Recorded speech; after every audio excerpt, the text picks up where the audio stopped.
Hello everyone. In this video I'm going to be talking about me finishing my job, moving out of my apartment and collecting the bike.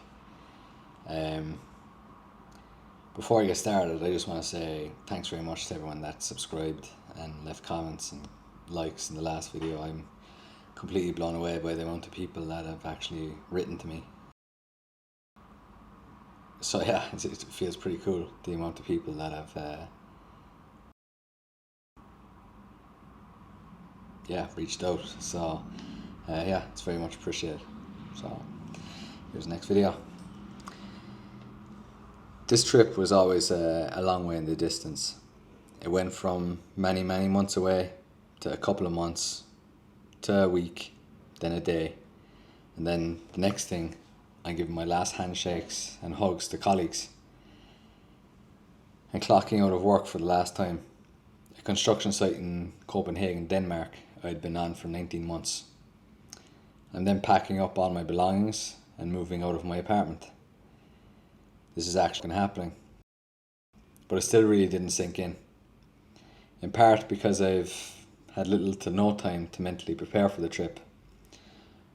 My background is a mechanical project engineer, and on this site I was the building automation system engineer for the construction of a Microsoft data center. This was a very difficult project and probably the worst I'd ever been a part of. It was basically just 19 months of stress. I essentially had no life over this project. The stress of this job came home at me. My sleep went down to an average of 4.5 hours, where I regularly woke up with nightmares about this job. My hair started falling out, and it got worse as the job went on. I started eating poorly, living off fast food and sugar. I've never eaten so poorly in my life. I stopped going to the gym, as I had no energy from the lack of sleep and the bad food and the intensity of the work. The stress wasn't just my package, but pretty much all the other packages, other contractors and other subcontractors. I actually enjoy construction, but now that I'm out of it and I've had time to reflect, I'll never do a project like that again. Do a few projects like that and you'll end up in an early grave. The only thing that keeps you going is the camaraderie with the construction crew. I got to work with some of the nicest and funniest people you can think of, and they made it bearable, just very real people. It would be easy to point the finger at our company as a source of stress, but since COVID, it is exceptionally difficult to hire experienced construction crews, specifically with large-scale data center experience, as many of these guys have packed up and no longer do it. There's also a bigger demand for the need of data centers now, which makes it worse. The knock-on effect of less people is the people that are there are now stretched. So essentially you have less time but more responsibility. I presume the same has happened to many other industries. However, I had no senior engineer to represent me in meetings and no supervisor to manage contractors on site.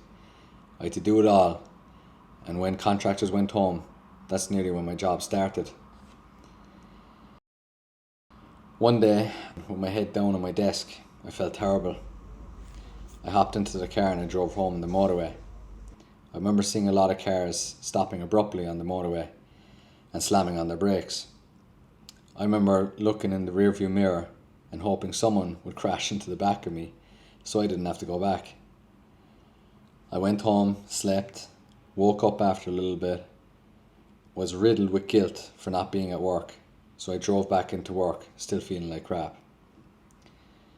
There was parts of me that really liked the job, but the stress was something else. I had daily battles of, I'm quitting. I settled that I was going to get the job to construction complete and then go travelling. Nearly 1 month ago, I finished on site and clocked out for the last time. However, I'm still waking up with nightmares over that job, even now. Before I left, there was a sound guy who helped me get a sabbatical for a year from the company. Overall, I think they're a nice company, but this was just a bad project. I was told if I come back, I won't have to work on a project like that again. Like I said, I'm not a YouTuber, so I'll have to go back and do something after this journey. So I guess this is part of the journey to help figure out what. So back to the bike. I arrived back to Ireland, and one of the first things was to get the bike so I could set it up for the trip. I drove up with my mother from Cork to Dublin on a 3-hour drive to collect the bike from CCM in Dublin.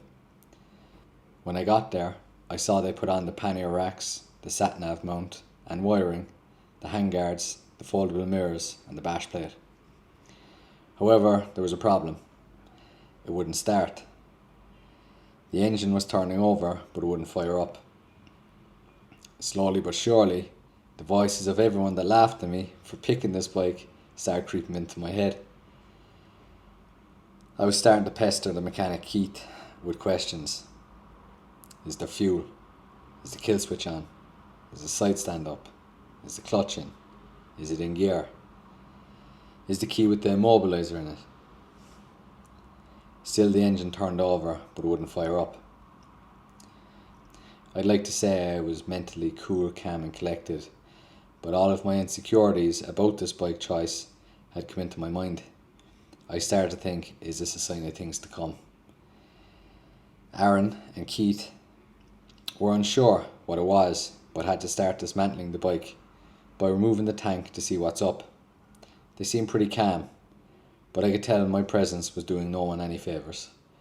I thought the best thing to do was remove myself from the situation and drive home and come back another day. So that's what I did. I hopped into the car and headed home. I was pretty silent on the drive home. I was disappointed. I was thinking, is this a sign of things to come with this bike? That's all that was going on in my head. After half an hour, Aaron called me. The bike is fine, he said. The fuel pump switch wasn't connected, and it may have been disconnected when they installed the sat-nav wiring, or else it was like that from the factory. They weren't sure. I felt absolute relief though. I got off the motorway and did a U-turn. We drove back up to CCM, and there it was, already in the showroom. On a side note, I mainly dealt with Aaron as a point of contact at CCM. A few others, but it was mainly Aaron. He's an absolute gentleman to deal with, none of the salesy crap from dealers. Also Keith, the mechanic, who did a great job in installing and prepping all the extra parts I requested at no extra charge. Both of them were knowledgeable, sound, patient guys. They even gave me a spare oil filter and oil for the first oil change on the road I'd have to do in Europe. Keith also went through the suspension in detail with me, which I really appreciated. Then it was time to put on my bike gear and take her home. It was also my first time riding with all my new gear, including the camera equipment. So it was a bit of a shakedown for everything on this 3-hour drive home. Here's some footage of that drive home.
I quickly discovered that the JBL speakers inside the helmet were really uncomfortable. They were squeezing my head and became quite painful after 15 minutes, and very painful for the 3-hour drive home.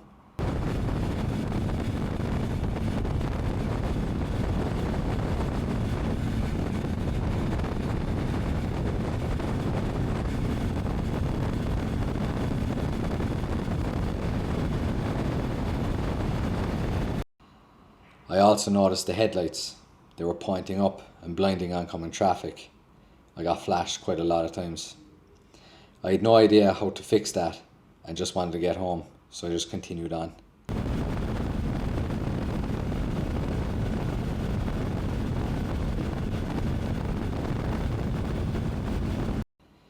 It was a very cold drive home also, but I made it home and I was greeted by my stepfather.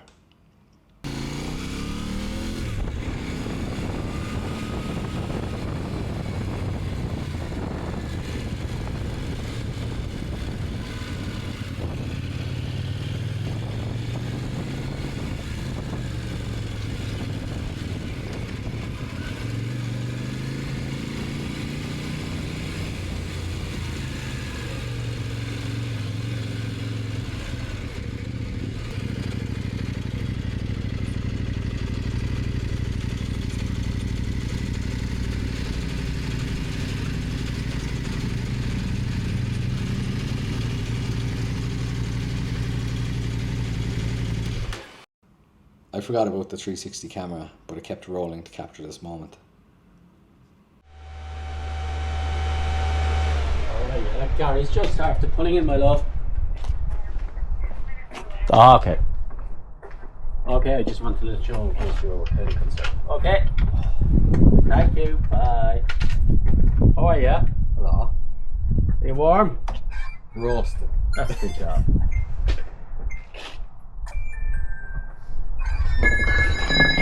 She going well? She's going fine. Going fine. Happy days. That's lots of space.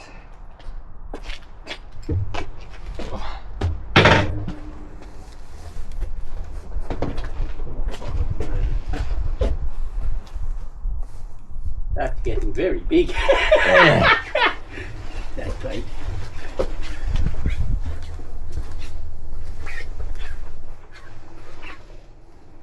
Oh.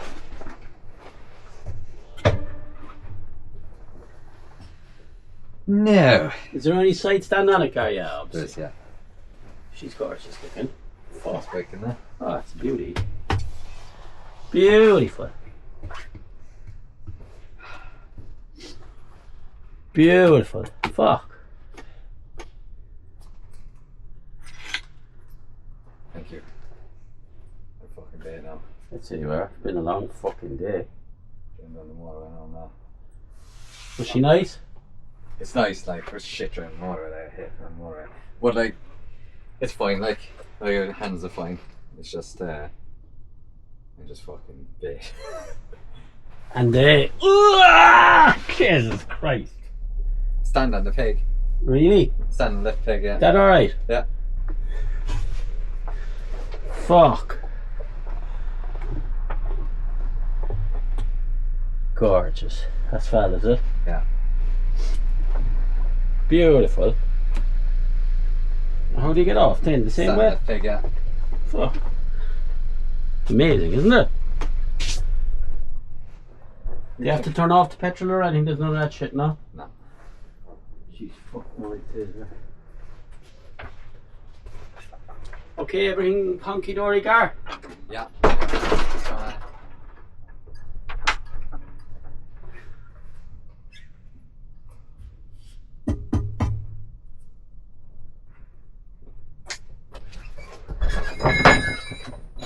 Two casualties in back.